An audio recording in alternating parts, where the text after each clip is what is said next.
Dalla sala degli atti parlamentari in Senato si è tenuta una conferenza sul ruolo del Pakistan e la capacità di assicurare la stabilità regionale. Si è parlato di terrorismo, si è parlato di Siria, di ISIS e anche di Iraq.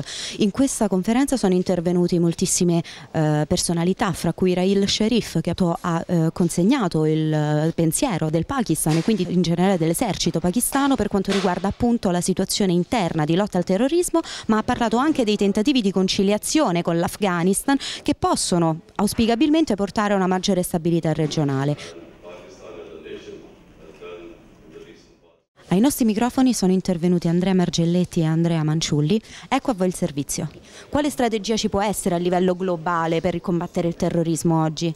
Prima di tutto rendersi conto che alla fine vincono sempre i padroni di casa e che immaginare che la libertà sia un pacchetto che si costruisce e poi si dona è impossibile. Ci vogliono processi politici lunghi, ci vogliono strategie responsabili, ma soprattutto avere l'umiltà di mettersi a studiare.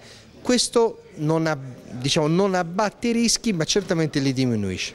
Per quanto riguarda invece il processo di pacificazione dell'Afghanistan, in cui il Pakistan ha avuto un ruolo fondamentale come mediatore, questo ha effettivamente contribuito a stabilizzare la regione oppure il futuro è ancora incerto? Direi che lei ha perfettamente ragione su un punto. In tutto, ma su un punto in particolare, il Centro Asia rima con incerto, perché esistono una pluralità di attori regionali che insistono per avere la loro più importante fetta di torta, più grande fetta di torta.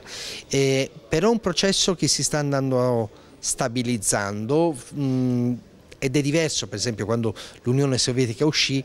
L'Afghanistan si disintegrò, ma era anche una dinamica legata alla guerra fredda.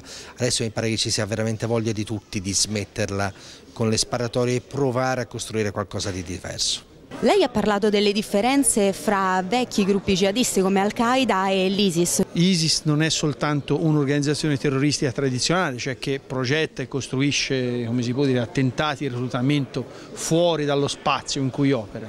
Per la prima volta rispetto alle organizzazioni di terrorismo tradizionali lo Stato islamico ha cominciato a costruire un vero e proprio Stato, cosa che a mio avviso ha molto complicato la situazione. ISIS ha trasformato la lotta al terrorismo a vera e propria guerra simmetrica. Siamo di fronte a un'organizzazione che va combattuta con la guerra convenzionale e anche con la lotta al terrorismo. Infatti quindi cambiano anche i metodi con cui fronteggiare una diversa minaccia? Assolutamente, perché lo Stato islamico va combattuto sul terreno come fosse uno Stato vero e proprio e nello stesso tempo c'ha lo stesso l'insidia del reclutamento dei lupi solitari, dei foreign fighters, cioè del mondo terroristico tradizionale che colpisce in Occidente, come abbiamo visto purtroppo assai recentemente.